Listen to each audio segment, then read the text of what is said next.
Sorry, Claire. I forgot your boarding pass. I have to. How confused and forgetful I am when I'm pregnant, my daughter-in-law tells me before boarding the liner. One of our future flight attendants overhears our conversation. Don't worry. All tickets are electronic now. We'll find you at the base, the flight attendant says. But she doesn't have a passport, my son says. I only took mine and Nancy's. Mom, where's your passport? I remember well that he took my passport from me 2 days ago so that I wouldn't forget it. But it was all arranged in order to forget me at this port, to leave me overboard. Claire, don't be so upset. I left you some tiramisu in the fridge. It'll cheer you up. You can watch the continuation of the series we started watching last week without me, she said, laughing in my eyes. I spent $12,000 on this cruise for the 3 of us. Although I planned to go on vacation alone. Their ship sailed without me. But I found a way to wish them a safe journey. The luxury cabins turned into second-class bunks in 2 minutes. The faded breakfasts and dinners in the luxury restaurant were replaced by lunches in the dining room for the employees of Lafner and the service staff. They stood there in sunglasses and entitlement, Nancy pressing 2 fingers to her temple like the very existence of my heartbeat was a migraine. My son, my only child, shifted his weight and wouldn't quite meet my eyes. He had his father's jaw and a stranger's conscience. Mom, what can we do? We'll call you from the ship, he said, tone engineered to sound helpless. Michael used to call me Mama when he scraped his knees on the sidewalk, and I'd kiss the clean skin beside the bandage. Now he called me Mom the way people say ma'am when they're trying not to sound guilty. People love to look away from a small disaster until it's tidy.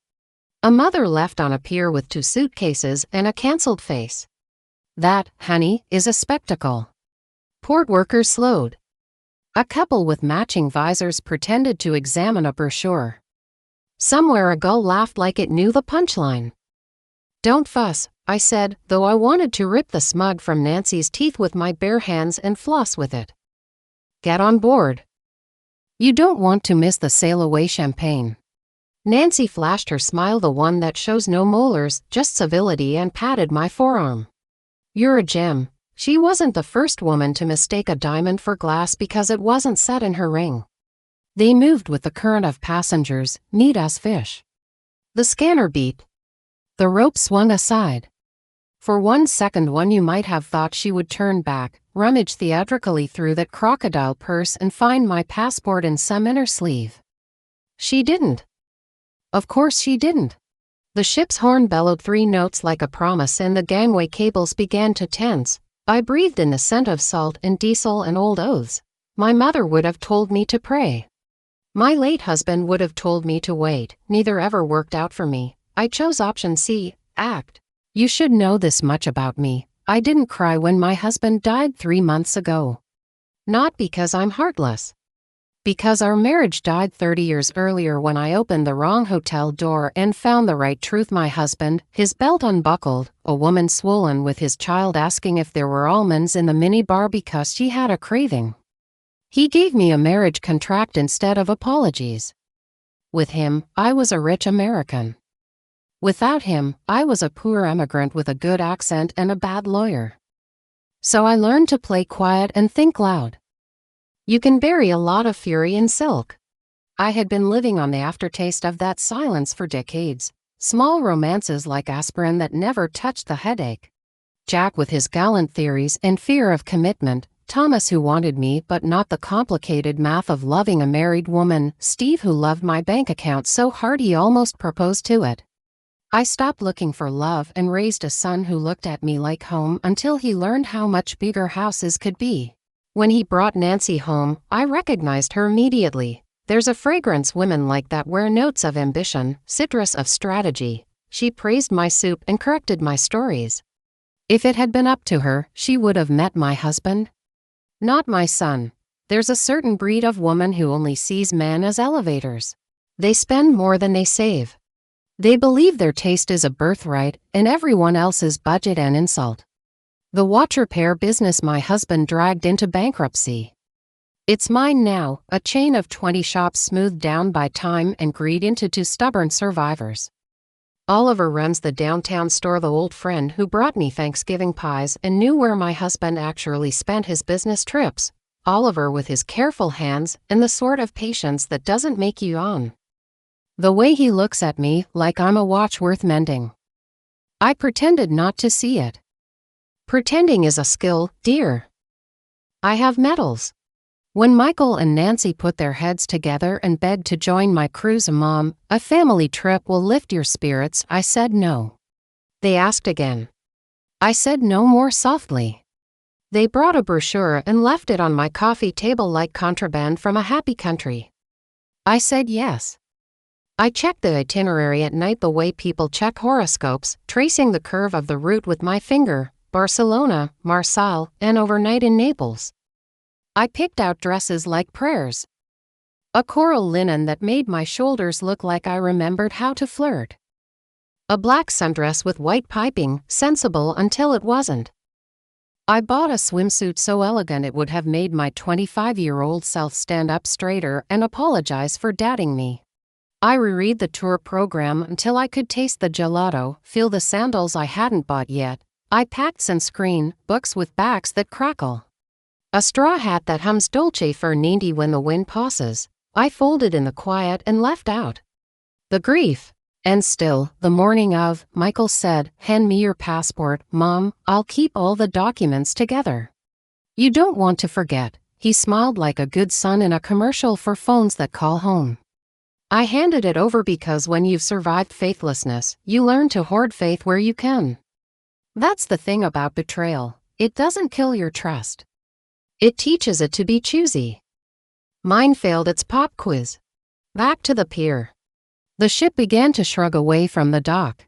I lifted my phone and called the travel agent I hadn't used in years, the kind who knows the desk manager's real name and the McDerdee's favorite bourbon.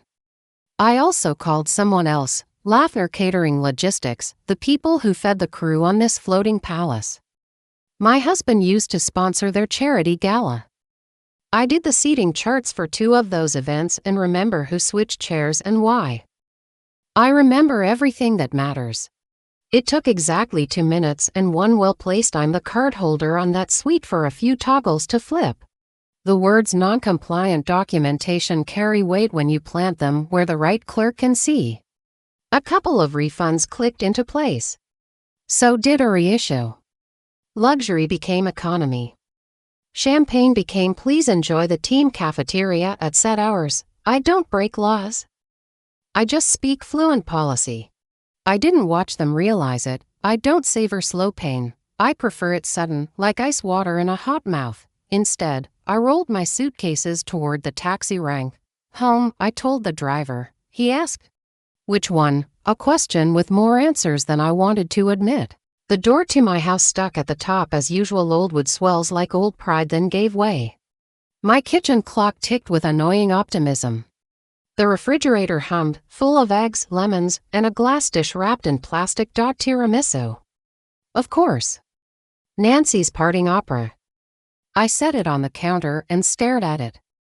Dessert masquerading as a kindness. A joke with cocoa powder on top. I didn't cry. I made tea. Steam is honest. I carried the cup to the living room and set it on the coffee table beside the guidebook I could probably recite now. The quiet sat down across from me, crossed its legs, and waited for me to blink first. Once, years ago, when the marriage contract felt like a cage with wall-to-wall carpeting, I wrote letters to a man who laughed like the lid popping on a jar jack. I sent him postcards from cities I'd never seen, thrift store cufflinks with tiny sailboats, a copy of a poem about women who win without witnesses. He never stepped across his bachelorhood to meet me in the place I'd set, and maybe he was right not to. After Jack, Thomas with the conscience and the weak spine. After Thomas, Steve with the calculator where his heart should be. After Steve, I set the lovers aside and fed the boy I made with a man I couldn't escape. I told myself I chose motherhood over romance. Truth. I chose the child because he seemed like a future who'd never stand at a pier and wave. Today he waved. The kettle clicked again on an empty stovetop, startled like it knew it had already done its job. I got up, took the tiramisu, and slid it into the trash, plastic and all. It landed with that wet thud reserved for fruit rinds and insults. I went to the spare room, the one they'd already decided was a nursery. Samples leaned against the wall. Paint chips with names like Ecru Cloud and Baby's Breath, a mood board of a life that would happen inside my walls whether I agreed to host it or not. A contractor's invoice sat pinned to the corkboard with my son's neat signature and my address underlined. They had scheduled men to arrive tomorrow to pull up floors and install a tomorrow I hadn't ordered. I sat on the edge of the guest bed and put my palms on my knees. There are moments a woman knows the hinge has turned. I don't mean the grand ones with music and candles. I mean the quiet, domestic click when you stop being the person who asks nicely. Here's what I did in the weeks leading up to this cruise. Between choosing swimsuits and memorizing port calls, I put the business papers in order. I met with the bank about the watch repair accounts. I toured the remaining shop Oliver runs and asked questions about parts suppliers like the name Balance Spring was a love song. I learned how the last manager before Oliver siphoned cash through phantom repairs until the chain fell like dominoes. I sat beside Oliver while he replaced a crystal on a 1940s Longinis and watched how his breath slowed as the case closed.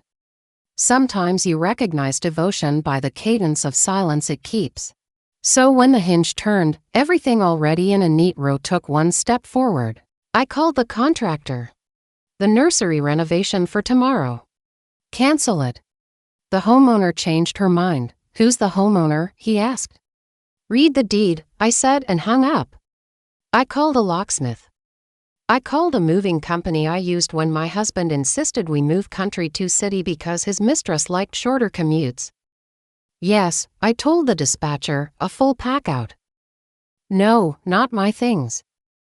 My son and his wife's. Destination, I gave Nancy's apartment address, the one bedroom she kept for emergencies, which apparently now qualify as consequences.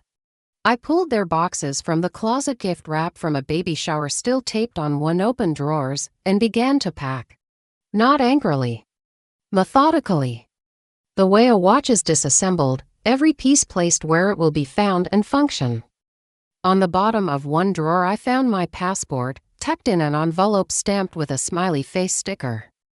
The sticker said "Don't forget," and I laughed out loud, sharp and delighted, the kind of laugh that slices rope. There are few things sweeter than proof. The sun tipped across the rug like it was examining which side of me it preferred. I opened the window and let the honeysuckle in. My mother used to say revenge is a poor dessert. I disagree. It's rare meat, best served hot and finished with a long walk. I wheeled the first box to the foyer and stacked it by the door. My phone buzzed. A text from Michael, weird issue with our upgrade. Can you call the agency? Nancy's upset. Also, did we leave the baby room plans on your desk? I looked at the words until they blurred, then set the phone down face first as if it were tired. From the kitchen came the hollow thunk of the trash can lid easing back into place. I pictured the ship cutting a white seam across the blue, my son realizing that the soft life is one you have to pay for, my daughter-in-law calculating what it meant to eat in the staff dining room with the people who actually keep a vessel afloat. I picked up a Sharpie and labeled the next box, "Shoes Nancy, all of them." Then another, "Michael Gadgets." Then, "Expectations fragile." By midnight, the foyer looked like a logistics problem. I made a list on the back of the canceled nursery invoice.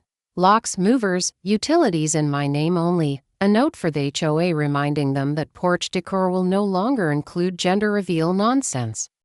I poured myself a small glass of scotch and sat in my husband's old chair, the one Oliver had insisted on reupholstering last spring because a good frame should never be thrown out.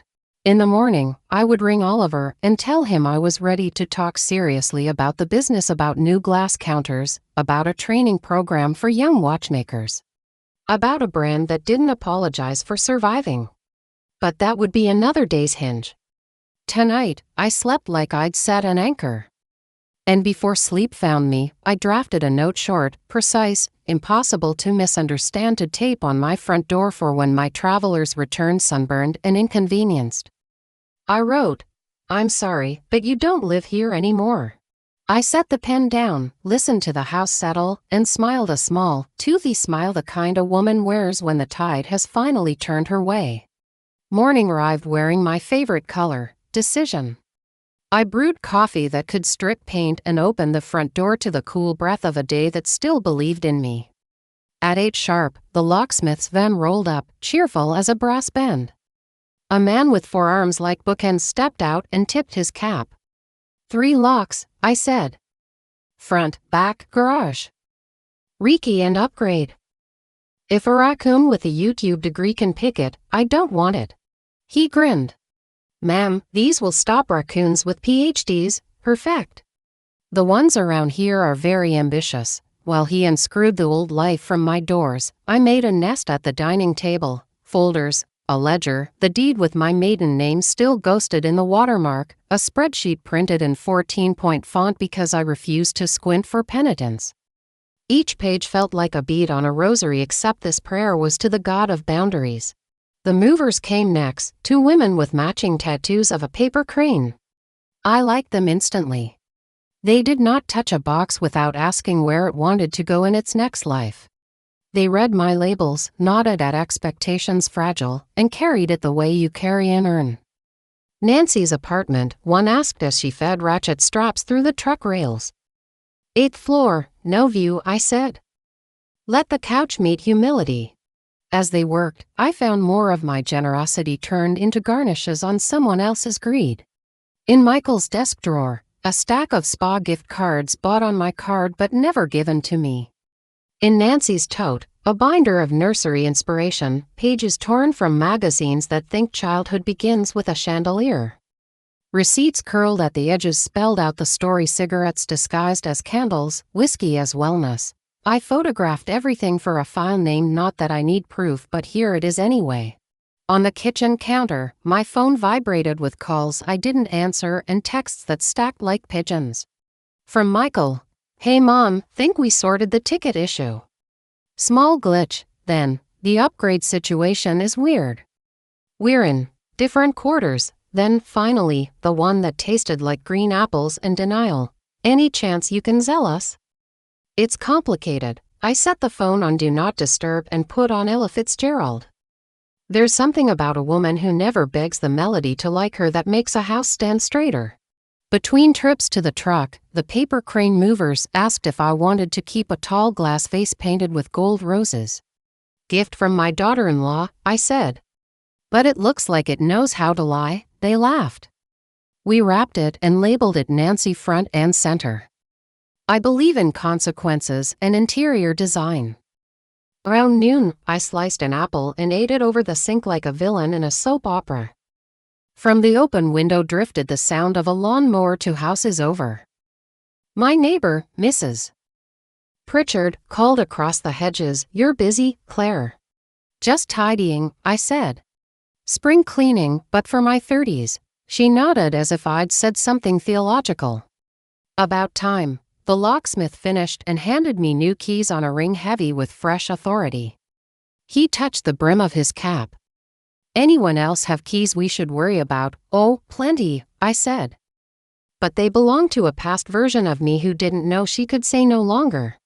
The truck doors slid shut on the last box like a final chapter. I tipped the movers not because I'm generous I am, but because they witnessed the moment without asking for my reasons. They drove away, a rectangle of my former hospitality heading toward its proper address. Inside, I took stock. The nursery room echoed. The house felt bigger, as though someone had opened a window inside my rib cage. I went to the garage and dragged out the big ladder, the one my husband once forbade me to climb because tenderness, in his mouth, sounded like control. I set it under the porch eaves and unscrewed the useless motion sensor that had become a porch paparazzo for every moth in the county. Then I climbed down and installed a new one wired to a camera. Not because I'm afraid. Because I am organized. I thought about the watch business while I tightened screws. My 2 surviving shops ticked along like stubborn clocks, Profitable enough to claim life, fragile enough to die of a cold. Oliver had ideas, he had them. He wanted to turn the repair benches into a theater, to let customers watch the work, gears like galaxies, hands steady as vows. People forgot that time is a handmade thing, he'd said once, polishing a bezel until it caught a square of light and threw it back. We can teach them. Maybe people did forget. But I remembered every second counted, and this second was a resource.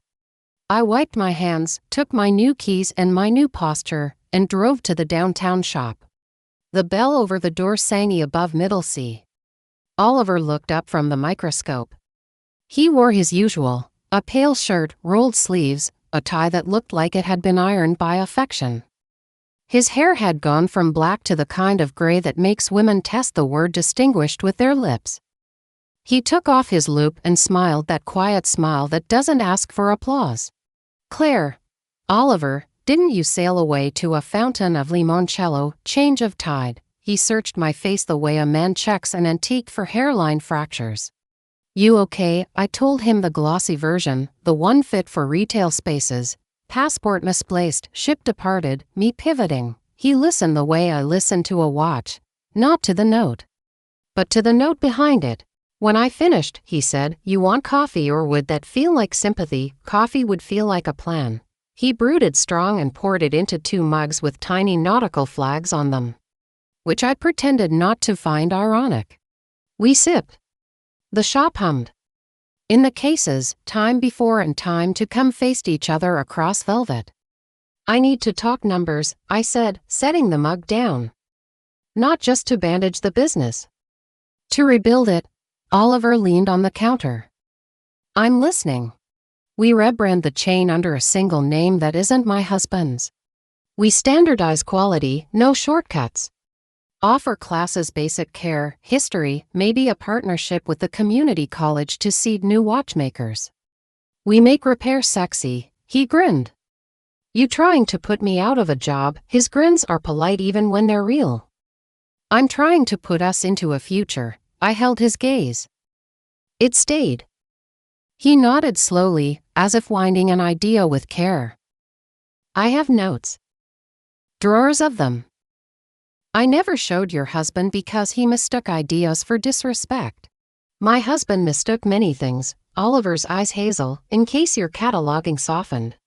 I know, he did know. Of all the men who had passed through my life like weather, Oliver had been the most constant. Thanksgiving pies, Christmas sweaters dumped on my porch with a note that read it's cold. Pretend you like this pattern. He showed me how to read a movement, how to hear when a watch wants attention but won't ask. Some days I caught him looking at me the way men in old movies look at the ocean they intend to cross. Bring the notes, I said. I want to see how you see. If we agree, we'll move. He gave a short, satisfied nod. I'll bring the good pen. My phone, traitor to my peace, buzzed like a gnat. I glanced, a missed call from a number I'd learned to associate with the ship. Then a voicemail. Then another text from Michael. Mom, there's been some confusion with our dining privileges. Also, the room. Can you talk? Oliver raised an eyebrow.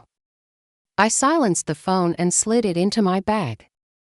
Confusion is a great teacher, I said. I'm letting it finish the lesson. We walked the shop. He showed me an Omega with a dial that looked like moonlight, a pocket watch with initials engraved in a script that could flirt. He handed me a loupe. I leaned into the small universe of gears and balance wheels, through the lens. The world simplified to components doing exactly what they promised. Imagine. When I laughed, the sky had settled into the blue of a bruise that vowed to heal. I drove to Nancy's building, the movers already idling at the curb, waiting on the elevator that thought in decades. I greeted them like co-conspirators. The concierge, a fragile man with a mustache that believed in itself, tried to make trouble until I smiled and said, "We're delivering joy." He backed down. In fairness, joy can be heavy. Inside the apartment, there were 3 candles and a mirror so large it qualified for its own zip code. I told the movers where to put the couch under the window, where the lack of view could teach modesty. I placed the vase with the gold roses on the dining table and tucked the binder of nursery dreams beneath it like a coaster. On the fridge, I used a magnet shaped like Italy to stick a note. I arranged your things. Please arrange your lives, see. Back home, I taped my own note to my front door, neat block letters as if for a school bulletin. I'm sorry, but you don't live here anymore. Underneath, a smaller line, you must have memory problems. I live here. The house settled around me with that cozy, feline satisfaction of a place that finally knows who feeds it. I set the dining table for one, a plate, a napkin, a glass of tap water I lifted like I was toasting a room full of ancestors. To the hinge, I said, and took a drink. On the second evening, my phone erupted at an hour when polite people have already washed their faces. The ship had docked, they were on land. I let the call ring out once, twice, a dozen times, then answered on the 13th, because I learned my drama from women who set their own scenes. Mom, Michael said, voice frayed. We're home, good, I said. How was the employee cafeteria? Silence. Then, AF. Nancy's breath somewhere behind him like a cat tied in ribbon. There was a mistake, he started. There was a correction, I said. The universe adjusting its ledger. We're at the house. You're at my house. I corrected. Read the note. A beat. Paper rustled. He read. Nancy murmured something that sounded like the word lawyer put through a blender. Michael tried. Again, softer. Mom, we need to come in. We have things. Your things live on 8th Avenue now, I said. They like it there. The couch says it can finally see the point of being a couch. Mom, don't do this, he said, and in his voice I heard the boy asking me to see the monster under the bed and pronounce it a pile of socks. My chest ached with the old sport of loving someone who hasn't learned to love you back in your language. I opened the door and stepped onto the porch. They stood at the bottom of the steps, suntanned and disheveled by humility. Nancy wore a shirt that said baby on board, and I almost commended her commitment to theme. Michael looked older in a way I didn't like. Not wiser, just more used to being wrong. I left you a gift, Nancy said, mustering a smile she must have practiced in the cabin mirror. She held out a bag with rope handles and a logo so expensive it might as well have been printed in blood. I saw, I said. Leave it by the geraniums. Air does the truth good. Mom, Michael said, stepping onto the first stair. The new motion sensor winked awake, and the camera blinked its tiny red eye. He stopped. I did not invite him further. I love you, I said, because that was true. And I love me. This house is where the second sentence lives. We were overwhelmed, Nancy tried. Pregnancy brain is not a felony, I said. And it does not steal a passport. Her cheeks brightened like someone had tipped blush into them with a teaspoon. We apologized, you explained, I corrected. Apologies are heavier. They come with labor. Michael rubbed the back of his neck. So what now? You become parents, I said. In a smaller place with fewer excuses. If you want a house like this, earn it without asking me to be the scaffolding. I'm busy rebuilding something that belongs to me. Nancy set the gift bag down with exaggerated care, as if it were nitroglycerin. We brought you something from Naples, she said. I hope it was respect, I said, and closed the door. In the kitchen, I took the bag by 2 fingers like one carries a thought they don't intend to keep. I did not open it. I walked it to the outside bin, lifted the lid, and tucked the luxury into the mouth of the ordinary. It made a satisfying rustle as it settled on the tiramisu and what remained of my patience. I slept that night the way sailors must sleep on the first night out of a bad port, exhausted, relieved, alert to the ship's new song. In the morning, I woke before dawn and lay in the blue dark, picturing the business I could make from the bones of the one I inherited. I saw glass cases gleaming. I saw apprentices with calloused fingertips learning to listen to the smallest sound in the room and honor it. My phone buzzed at 7 with a message from Oliver. Bring your appetite. I have notes and muffins. The good pen is nervous. I smiled. Notes and muffins is the only love language that has never lied to me. By 9, I was back at the shop, sleeves rolled, hair pinned up with a clip that could double as a paperweight. Oliver spread his plans on the counter, flowcharts, budgets, a sketch of a storefront with a neon outline of a minute hand sweeping toward a promise. He had called it second nature. I traced the words with my fingertip. Second nature. It felt like someone had finally said my real name. We debated warranties and wait times, the politics of sourcing parts, whether to offer vintage straps that smelled faintly of the past or new ones that didn't require permission. We argued warmly about whether the logo should wink. We agreed on a scholarship for women who wanted to learn to repair the world one tick at a time. We made lists longer than the Mississippi and crossed off the first 3 items with smug satisfaction. At noon, a courier arrived with a bouquet so large it required a building permit. The card read, "We're sorry. Please talk to us." No signature, as if shame had eaten the names. I carried it to the alley and gave it to a trash can that has heard more confessions than any priest. Back inside, Oliver watched me with a look I've learned not to flinch from, the look of a man wondering if he's finally allowed to say what he's been storing in the space behind his ribs. "Claire," he said quietly, "you know you don't have to do this alone." I met his gaze. "I know." He waited for the quiver, the dodge, the joke that would let us both off the hook. I didn't give him one. The silence in the shop was clean. Then a customer pushed the door and the bell chimed that again, and the moment folded itself neatly and put itself on a shelf to ripen. We fitted a new crystal on a lady's watch, found a mainspring for a gentleman who had inherited a pocket watch and a grudge. The day thickened with small reliabilities. When I left, Oliver handed me a folder. "What's this?" I asked. "An outline for a launch event," he said, almost shy. "And a list of people who still owe your husband favors. They may prefer to transfer their loyalty." I took the folder. It was heavier than paper. On the drive home, the sky wore afternoon like pearls. My porch had 2 envelopes tucked under the welcome mat, both with my name written like a prayer and a dare.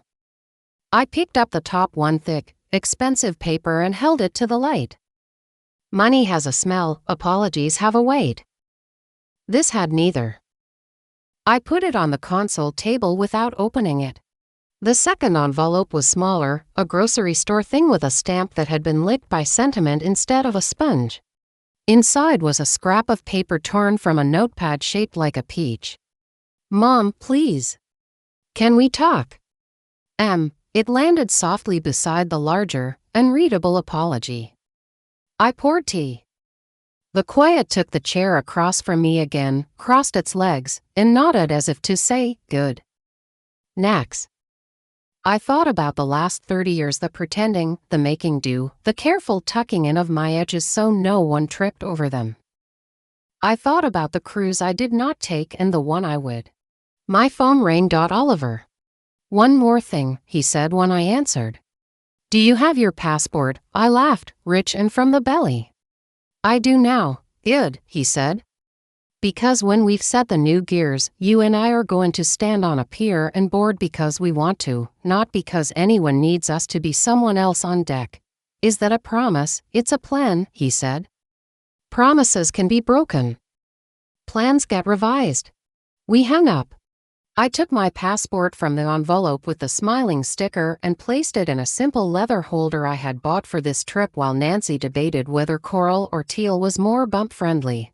I slipped the holder into the safe behind the painting of a seascape my husband always hated. "Too sentimental," he'd say, while booking an ocean view room for a woman who wasn't me.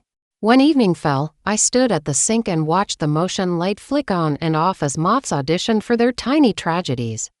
Somewhere downtown, a bell struck the hour, clear and insistent, like a call to supper from a house with many rooms. That night, they came again. I heard their voices on the porch, the soft rattle of the gift bag I'd already fed to the hungry dark. I did not answer. There are conversations that weaken the spine. I've used mine today. The note on the door had curled at the edges like something pleased with itself. I let it keep watch.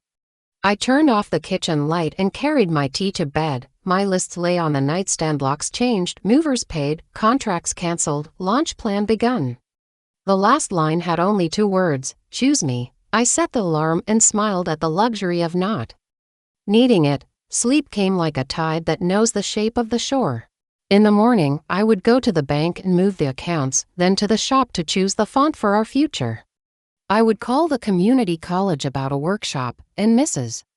Pritchard about borrowing her folding chairs for an event that would make the neighborhood put on lipstick. And later, when the sun softened, I would drive past 8th Avenue and see if the curtains were open, if young parents were learning that love is heavier than luggage, if the couch had forgiven them yet. For now, I closed my eyes and pictured a ship, not the one that left me, but the one that waits ahead, white and clean, crewed by women who never apologize for being the sea. When I woke the next morning, sunlight was trespassing through the blinds like it paid rent. The house smelled of coffee and independence. I moved through the rooms barefoot, the floor cool underfoot, the silence companionable. For the first time in years, I didn't tiptoe around someone else's mood. I brewed a pot strong enough to make a priest confess, then took my cup to the porch. Across the street, Mrs. Pritchard waved with her gardening gloves, face glowing with nosy satisfaction. I gave her the kind of wave that said, yes, I did what you think I did, and it felt marvelous. The neighborhood had already heard, of course. Suburbia has its own Wi-Fi network called gossip. Apparently, I was now the woman who kicked out her son and his pregnant wife. The phrasing made me sound ruthless. I wasn't. I was cured. I'd half expected Michael to show up again that morning, full of repentance reheated overnight. But the driveway stayed empty. Maybe Nancy had convinced him to wait until they could weaponize a lawyer. Maybe he'd realized mothers aren't vending machines for forgiveness. Either way, the quiet suited me. I sat and made a list of things that needed doing, serious, satisfying things. 1. Transfer all business accounts to my name. 2. Reopen the Lakeside store. 3. Schedule meeting with Oliver. 4. Buy new lipstick, something bold, because meekness is a shade that never suited me. By 10 o'clock, I was dressed and out the door, wearing my husband's old trench coat cinched at the waist. Not out of sentiment, simply because it looked better on me than it ever did on him. Banks are temples for people who pray to interest rates. The manager, Mr. Callahan, had known my husband for decades. He wore a tie pattern with tiny sailboat irony follows me like perfume. Mrs. Carver, he said, plastering on a condolent smile. So sorry for your loss. Which one? I asked. He blinked. Your husband. Ah, yes, him. I sat. I'm here to close our joint accounts and transfer the business one solely to my name. He shuffled papers. There's a clause. Your late husband set up shared management with your son. We'll need both signatures. I smiled the way a lawyer's nightmare smiles. The business is in my husband's estate, which I inherited in full.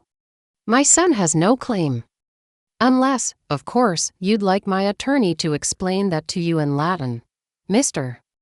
Callahan coughed into his tie and clicked furiously on his keyboard. Right. Of course.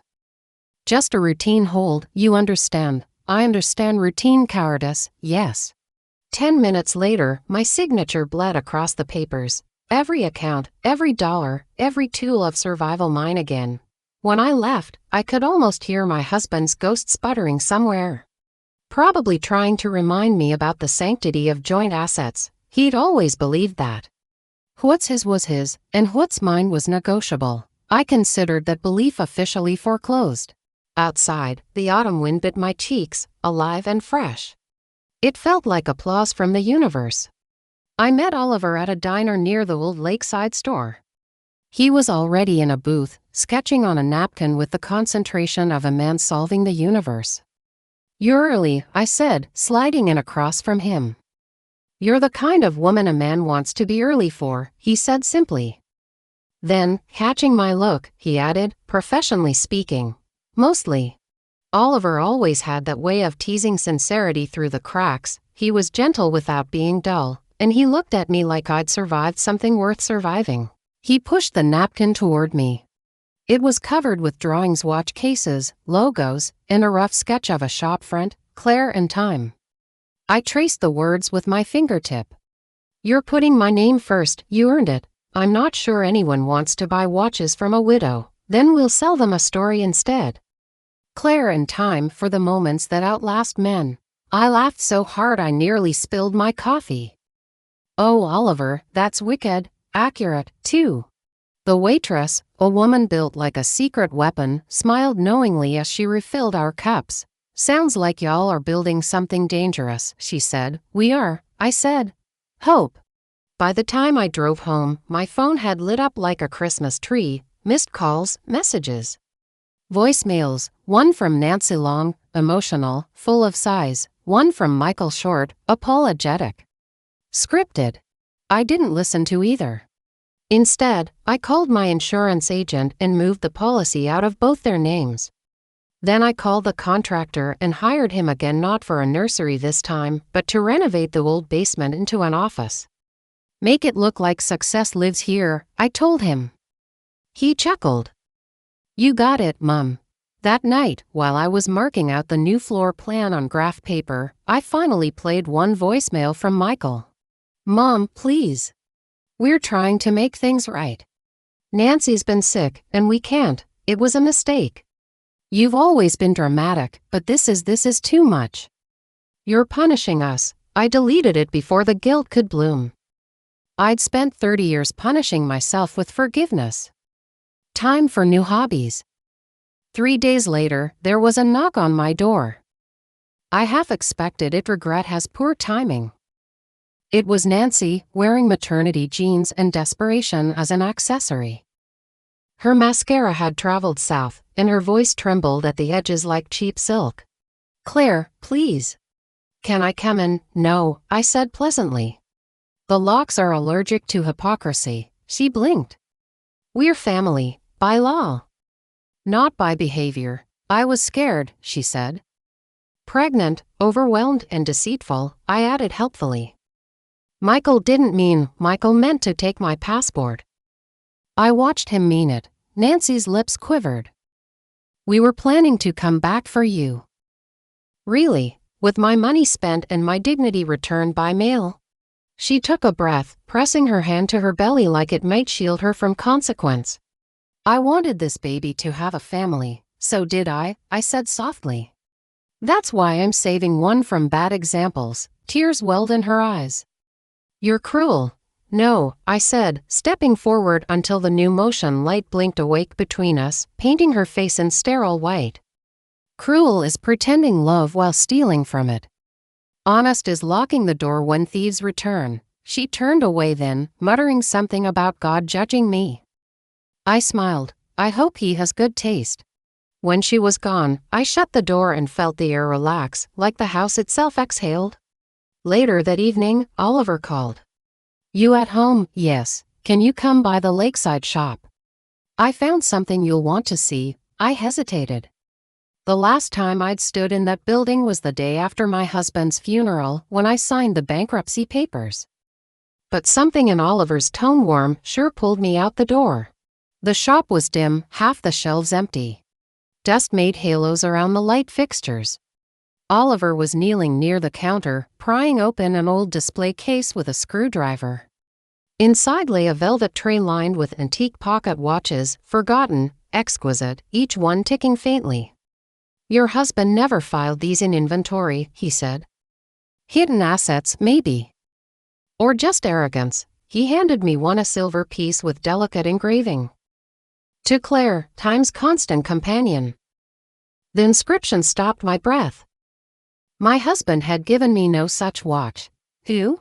"From me," Oliver said quietly. 30 years ago. I left it with him to deliver when I thought well. He never did. I stared at the watch, the way the hands trembled on the edge of an hour. "Why didn't you tell me? I thought you knew." And later, I thought maybe I'd lost the right. The silence between us wasn't awkward, it was history catching up. I closed my fingers around the watch, its heartbeat soft against my palm. "Oliver," I said, "how long have you been in love with me?" He met my eyes. Since before you stopped pretending not to notice. I laughed, then a shaky, disbelieving sound, and you waited. I repair things, Claire. Not rush them. That night, when I got home, I set the watch on my nightstand. Its ticking filled the dark with possibility, for the first time in years. The sound didn't make me anxious, it made me feel alive. 2 mornings later, I received a letter from the attorney who'd handled my husband's estate. He'd discovered new documents a trust meant for Michael, payable only if I declared myself mentally unfit to manage the assets. The irony was gourmet. My late husband had thought of everything except my awakening. I called Oliver. He left me one last riddle. What are you going to do when? I said. But gracefully, the next day, I met the attorney in his oak-paneled office. He slid a folder across the desk. This clause complicates. Only if I let it, I said, and opened my handbag. Inside, a recording pen blinked red. You're aware, of course, that encouraging a false declaration of incompetence constitutes fraud. He froze. Mrs. Carver, Claire, I corrected. You'll use it often, I suspect. I'm keeping the trust. My son will have to earn his own legacy. When I left, the secretary, a young woman with anxious eyes, smiled at me. You handled him like a queen, she whispered. I smiled back. Queens are just widows with better timing. That night, Oliver texted me, dinner? Not business. Just us. I hesitated for exactly 3 seconds, then, pick me up at 7, bring your optimism. He arrived with flowers, simple daisies, the kind that smell like Sunday mornings. We went to a restaurant overlooking the harbor, the same harbor where my son had left me weeks before. It felt poetic, dangerous. Even to return. You've changed, Oliver said over wine. I've remembered myself, I replied. We talked until the stars appeared. About watches, yes, but also about second chances. He told me he'd never married because he didn't want to do it halfway. If I ever married, he said, it would be to a woman who knows her own worth and might let me remind her when she forgets. I didn't answer, not with words. I just reached across the table and took his hand. His fingers were warm, sure. For once, I wasn't afraid of being held. When he drove me home, he walked me to the porch. The night smelled like salt and new beginnings. Before he left, he said softly, don't let anyone dock your ship again. I won't, I promised. Next time I board, it'll be on my own terms. He smiled, touched my cheek with a tenderness that rewound years of loneliness, and left. Inside, the house waited, no ghosts, no guilt, just a woman and her ticking watch, and the sound of the sea whispering forward. And somewhere, in a cramped apartment across town, my son was learning what it meant to live without his mother's safety net. I didn't wish him harm, just humility. That's the only inheritance that ever grows interest. Tomorrow, I'd start the relaunch of the business. But tonight, I allowed myself one simple, decadent thought. I had been left overboard, yes. But I had learned to swim, and now, I was steering the ship. When I woke the next morning, the world was steady, like it had decided to stop testing me for sport. The silver watch Oliver had given me lay on the nightstand, ticking soft and sure, its rhythm matching something deep in my chest that I hadn't felt in years. Purpose. I brewed coffee and spread blueprints over my kitchen table. The morning sun hit the papers just right, lighting up the name Claire and time in Oliver's careful handwriting. I smiled. It looked bold, unapologetic, like me. Outside, a cardinal perched on the railing, scarlet against the green. My mother used to say cardinals were signs from the dead, but I didn't believe in ghosts except the living ones, the kind you divorce without paperwork. Still, I whispered, morning, Bill, because it never hurts to make the dead jealous of your happiness. By noon, I was at the lakeside shop again. Oliver had the door propped open, sleeves rolled, music humming low. He was on a ladder, painting the top trim a shade called restoration blue. He turned when he heard me. Careful, I called. You'll make productivity look attractive. He laughed, climbing down. You came armed. I held up 2 coffees and a bag of pastries. Fuel for the revolution. The space looked different, already emptier, yes, but lighter. The old wooden counters gleamed, freshly sanded. The glass display cases shone like mirrors of possibility. On the wall, the new logo waited, Claire in time and gold script, each letter deliberate, alive. "Looks official," I said. "It is," Oliver replied. "We just need to make it successful." I sipped my coffee. "Success I can do. I've been practicing on survival." We spent the day making lists and decisions. Marketing. Suppliers. Training programs. Oliver wanted to partner with local schools. I wanted to hire women over 40 who'd been told they were too old to start over. We agreed on both. At one point, I caught Oliver watching me, not with pity, but with recognition. I knew that look. It's how people regard someone who survived the shipwreck and started building a raft. "What?" I asked. He shook his head, smiling. "You're terrifyingly alive, Claire." Good. The dead get too much sympathy. 2 days later, as I was leaving the shop, my phone rang. Unknown number. I should have ignored it, but curiosity has always been my tragic flaw. "Hello, Mom." Michael's voice, brittle. "We need to talk." I stopped in the doorway, sunlight on one shoulder, shadow on the other. "Do we?" "Nancy's in the hospital," he said. My breath caught, not out of love for Nancy, but for the child who hadn't asked for any of this. "What happened?" "Stress," he said, voice cracking. "The doctor said she's overdoing it." I can't do this alone." I leaned against the doorframe. "You mean without my money, without you," he corrected. "Mom, please." That word "please" used to unlock everything in me. It used to mean love, need, connection. Now, it sounded like a tool. "I'll come," I said, before I could stop myself. Then, softly, but only to see that the baby's safe. When I arrived at the hospital, Nancy was sitting up in bed, pale but perfectly manicured. She looked up with an expression that could curdle milk. "Well," she said, "look who decided to remember she's a grandmother." I ignored the jab. "How's the baby?" "Still cooking," she said flatly. "But apparently I'm too high-strung. The doctor says I need calm." "As if that's possible with your son panicking about everything." Michael stood in the corner, rubbing his temples. "Nancy, no, Michael. She should hear it. She's made everything harder." "Enough," I said sharply. The voice that once soothed bedtime fears now cut through a hospital room like a blade. "You're adults. Start behaving like it." They both froze. I took a chair, sat down, and crossed my legs.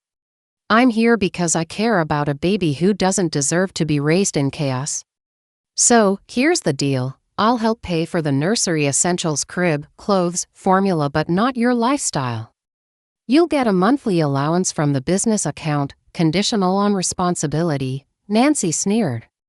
"Conditional, meaning," I said sweetly, "if you gamble it away or spend it on designer nonsense, I'll redirect it to a charity for single mothers who don't whine." Michael's shoulders sagged. "Mom, we're trying. Try harder. Parenthood isn't an upgrade to first class." Then I stood, kissed his cheek lightly, and turned to go. "Tell me when the baby's born," I said. "Not before." Outside, I exhaled a breath I'd been holding for years.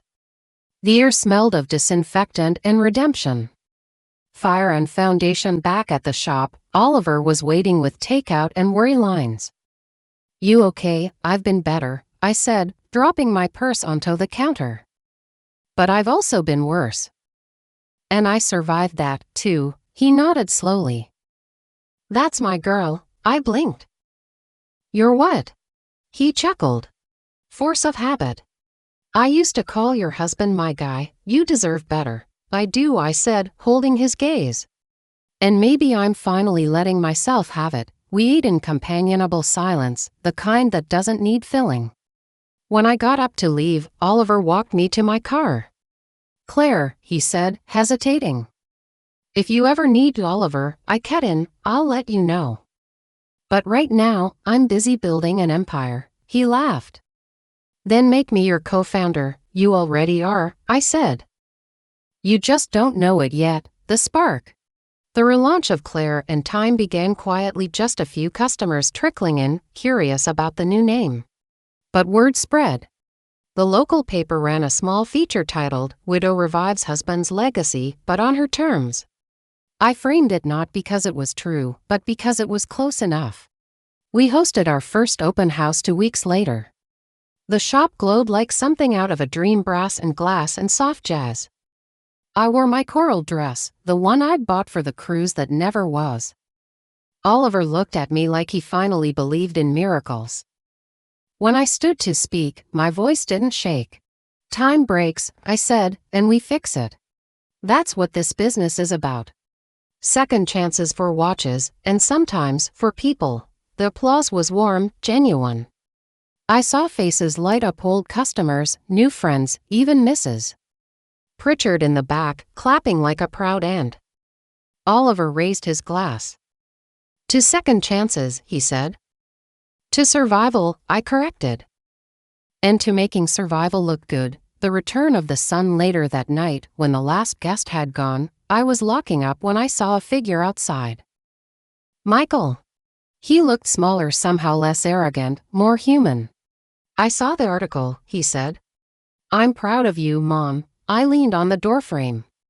"Thank you." He shifted. "Nancy's home. She's calmer. We've been talking. About the baby.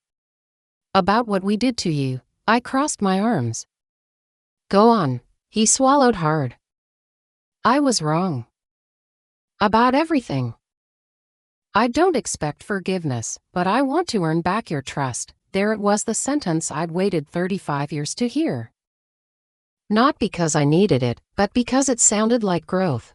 "Michael," I said softly, "you're my son. I'll always love you. But love and access are different things. You can't live off me anymore, not financially, not emotionally." He nodded, tears in his eyes. "I know. Then prove it. Be a father who earns his child's respect, not just his inheritance." He smiled faintly. "I'll try." "I know you will," I said. "You have my stubbornness. It's genetic." When he left, I felt something lift inside me, a weight I hadn't realized was still there. Forgiveness, maybe. Or freedom. The night watch. That night, Oliver and I sat in the back of the shop, lights low, tools scattered. He was repairing a vintage wristwatch, and I was reading the ledger, pretending not to stare at the way his fingers moved, steady, careful, reverent. "You ever wonder," I said, "why we keep fixing things that are bound to break again?" He looked up, smiling. "Because it's the trying that counts." I leaned back, the ticking of dozens of clocks filling the air like applause. "You always make sense." "Not always," he said, setting down his tools. "Sometimes I just hope I sound wise enough to impress you." "You don't have to try," I said, standing. He met my gaze. "Good. Because I'm done waiting." And then finally he kissed me. Not a desperate kiss, not a promise, just an understanding. A declaration whispered between survivors. When he pulled back, I smiled. "Well," I said. "Took you long enough." He laughed softly. "Worth the wait, every damn second." That night, as I drove home, I realized something. I wasn't just rebuilding a business. I was rebuilding time itself, the version of it that belonged to me, unshared, unborrowed. And for the first time in decades, the road ahead didn't scare me.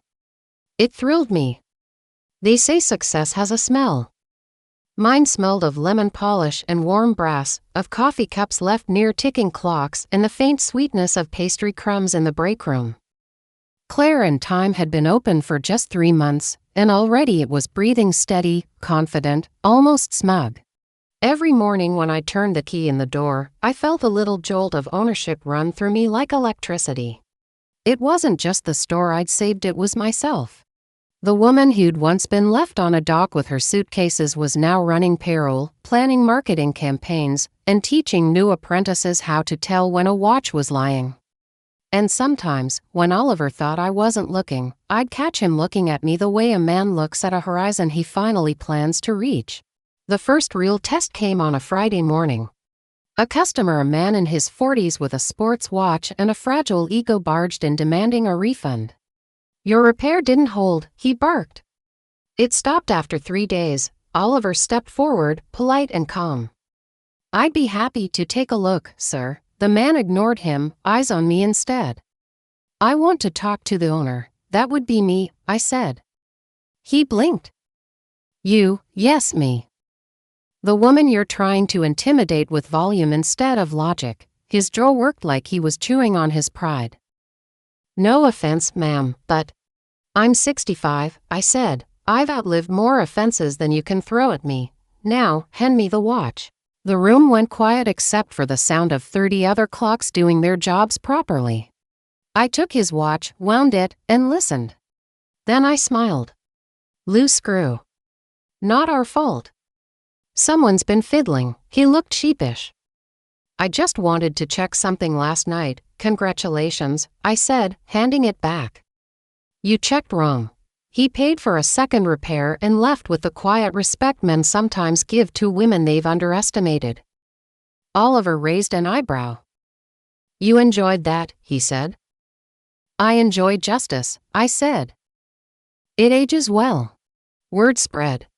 The shop became a local favorite, half repair service, half confessional. People brought in their broken heirlooms and left with more than fixed watches. They left with stories polished back to life. By the second month, a magazine wanted to feature me. The journalist, a young woman named Sierra with pink hair and relentless curiosity, sat across from me with her recorder. What's it like, she asked, to start over at 65? It's like walking into a storm in heels, I said. You just keep your chin up and hope the thunder knows who it's dealing with, she laughed. And your son, does he work with you? Not yet, I said, evenly. He's still learning about time management. She caught the double meaning. Poetic, she said. Painful first, I corrected. Then poetic, when the article came out.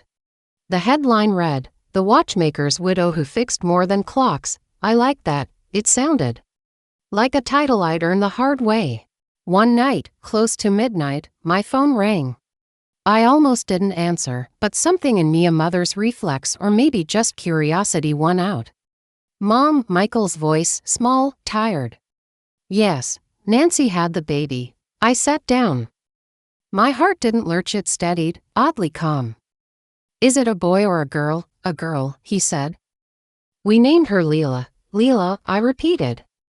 Good name. There was a pause. Mom, she's beautiful. I wish you'd come see her. I closed my eyes.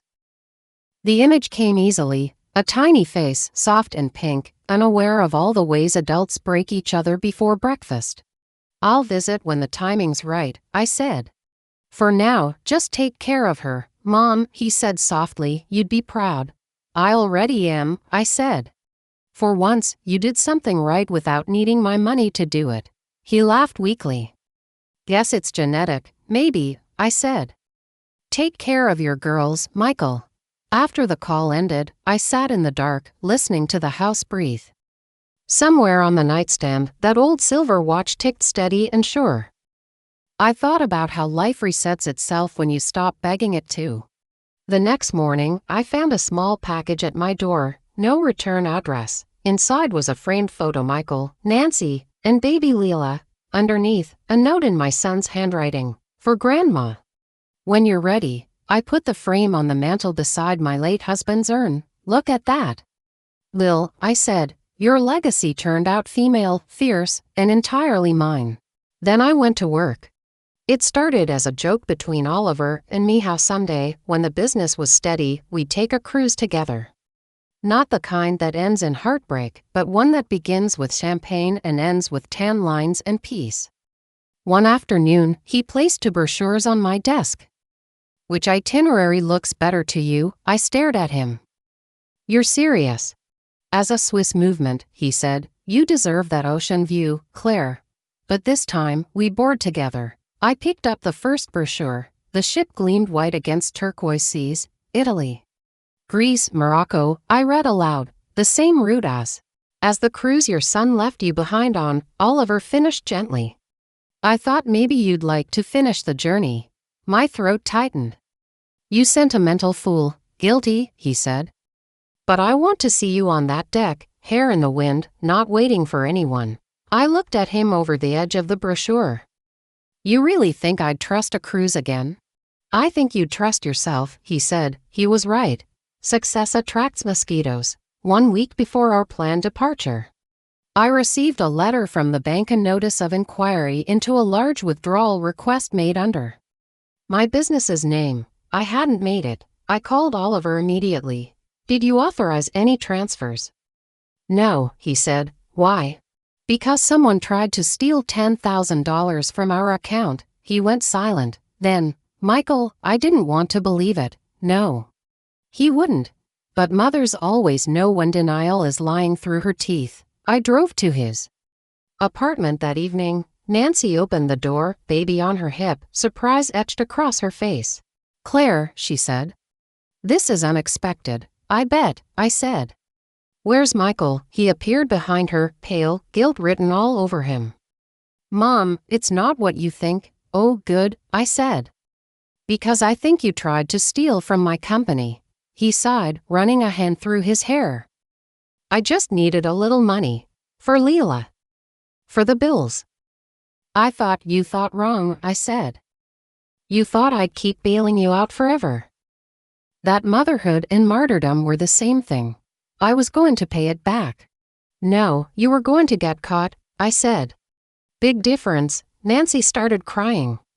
Please, Claire, he's just being your husband, I finished. Congratulations. You married your reflection. I turned to leave, but Michael caught my arm. Mom, don't call the police. I looked at his hand, then at his face. You have a daughter now. The best thing you can give her isn't money, it's a father who finally learns shame. I left without another word. Back home, I called the bank, froze the account, and moved our funds to a new one. Oliver offered to drive over, but I told him not to. This isn't a rescue, I said. This is a reckoning. The next day, I met with a lawyer to ensure everything business, property, accounts was locked tighter than a diver's watch. I added a clause in my will. Michael would receive a modest trust, but only if he'd held steady employment for 5 consecutive years. Otherwise, everything went to baby Leela. That night, Oliver stopped by anyway. He brought dinner and silence. He's your son, he said finally. I know. You'll forgive him. Maybe, I said. But not before he learns how to say I'm sorry without expecting dessert. He smiled sadly. You're extraordinary. No, I said, just tired of being ordinary. A week later, the phone rang again. Mom, Michael said quietly. I'm sorry, really. I was desperate, not thinking. I've started looking for a job. I'll pay back every cent. Good, I said. That's the first sensible thing you've said since puberty. When are you leaving for your trip? Tomorrow, I said. Can I at least drive you to the port? I laughed softly. Oh, no, darling. You've done enough driving for one lifetime. He chuckled despite himself. Fair. Then, after a pause, I love you, Mom. I love you too, I said. But right now, I love the open sea a little more. The morning of the cruise, Oliver met me at my door, suitcase in hand, grin like sunlight. You ready? He asked. More than ready, I said. As we drove to the harbor, I realized I wasn't nervous. I wasn't afraid of being left behind again. I was finally boarding for me. When we reached the pier, the same kind of liner waited, the same white hull, the same smell of salt and promise. But this time, there was no betrayal, no pleading, no empty hands.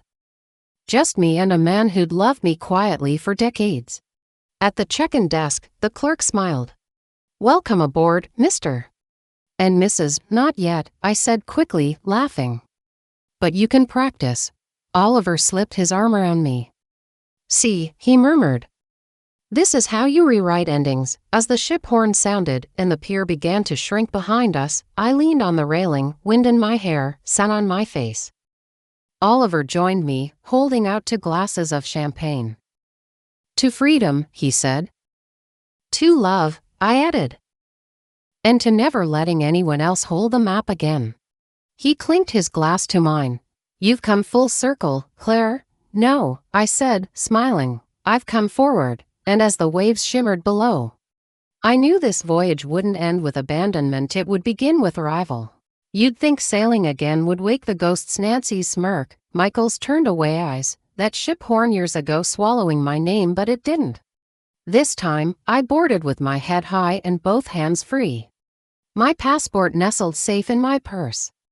Oliver's fingers brushed mine as we crossed the gangway, and for the first time in my long, seasoned life, I felt not like baggage but like destiny in motion.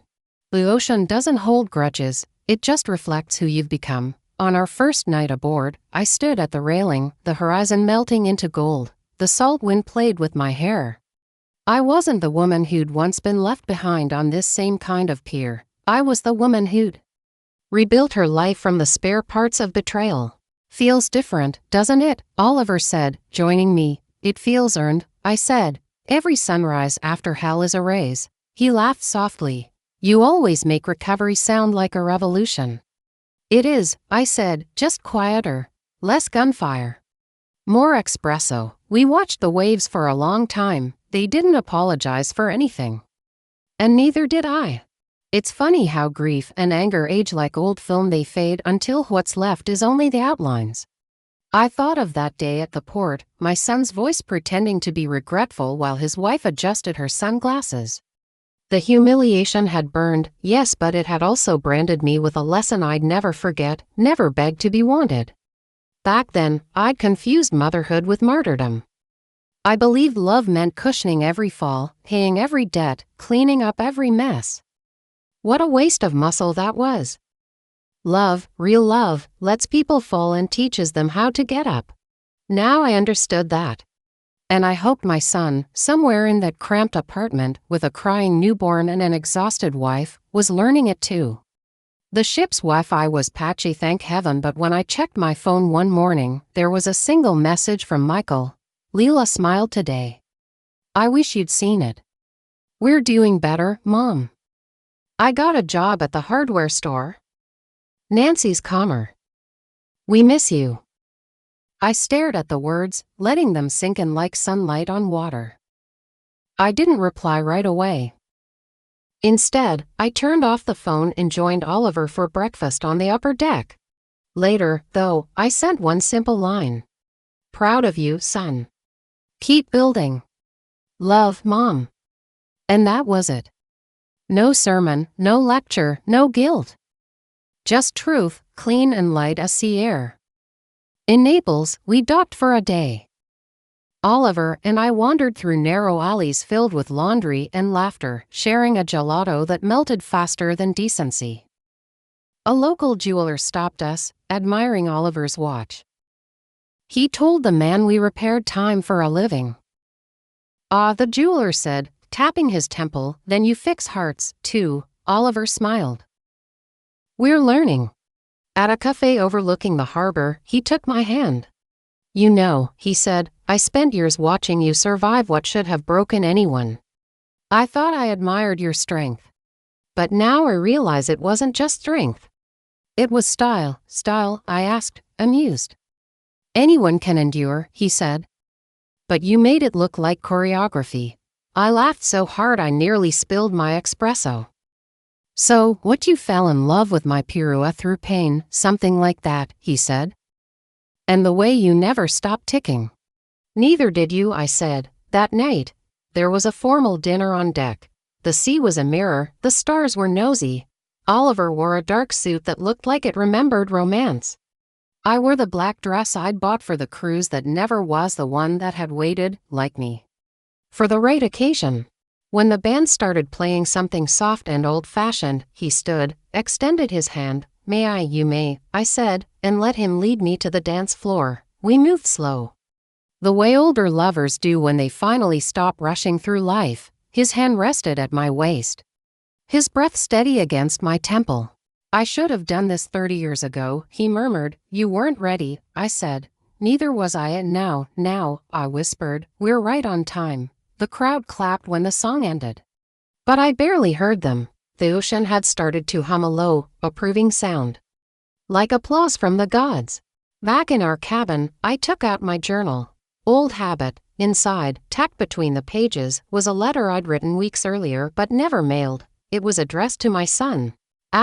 Dear Michael, there's something you should know about your mother. I don't break, I transform. Every betrayal you handed me became a brick. Every lie built a wall strong enough to hold a future. I don't need apologies anymore. What I want is for you to become a man your daughter can trust. That will be apology enough. I folded it back into the journal. No need to send it. Some lessons arrived by living them. The cruise lasted 10 days. We laughed more than we slept. Explored ports that smelled of garlic and freedom, and every morning I woke with a calm certainty that I was finally living my own story. One morning, Oliver handed me a cup of coffee and a newspaper from the ship's lounge. "You're famous again," he said, pointing to an article about Claire and Time. Apparently our little venture had been nominated for a local small business award. Not bad for a woman left at a port, I said, sipping. Not bad for a woman who learned to own one, he replied. When we returned to the States, the first thing I noticed was how the air smelled different, less like salt, more like promise. Oliver carried my bag even though I protested. Because men like him understand that chivalry isn't about control, it's about care. At home, I found a bouquet of wildflowers on my porch with a card, "Welcome back, Grandma," from Leela, in Michael's handwriting. I smiled, shaking my head. "Smart boy," I murmured, "he's learning." Oliver followed me inside. The house felt lighter, as if it, too, had forgiven its past. That evening, as we sat on my porch watching the sunset, Oliver pulled something small from his pocket, a wristwatch, gleaming and new. "It's the first piece we designed together," he said. "I wanted you to have the prototype." The face was simple, elegant. On the back, an engraving. "To Claire for all the time you took back." "Oh, Oliver," I whispered, tears pricking. "You shouldn't have." "I should," he said. "You earn every second." I slipped it on. It fit perfectly. Later, after dinner, the phone rang again. "Michael." "Mom," he said, voice full of something softer this time. "Nancy and we'd like you to meet Leela. She keeps smiling at your picture. Maybe she knows." I looked at Oliver, who nodded like he'd already packed my heart a suitcase. "I'll come by tomorrow," I said. "She's beautiful, Mom, you'll see." "I'm sure she is," I said. "But remember, beauty means nothing if she grows up thinking it's a currency. Teach her better." "I will," he said. "I know you will," I whispered, and hung up. Oliver raised his glass. "To new generations. To old ones finally getting it right," I said. We clinked. A few weeks later, Claire and Time won that small business award. The paper called me a local legend of resilience. Called it good marketing. At the ceremony, Oliver stood beside me, his hand resting lightly against mine. I looked out at the audience, students, customers. Even Michael and Nancy in the back with baby Leela asleep in her arms. For a moment, I thought about the years I'd lost to other people's carelessness. And then I realized, I hadn't lost them, I'd earned this one. When the applause began, I didn't bow. I raised my head high, smiled, and said, "Ladies, if they leave you at the port, wave them off, buy yourself a ticket, and learn to steer. There's no ship worth missing when you are the destination." The crowd laughed, then clapped louder. Oliver's eyes shone with that quiet pride that doesn't need words. Time, I realized, had finally caught up with me, and for once, it was right on schedule.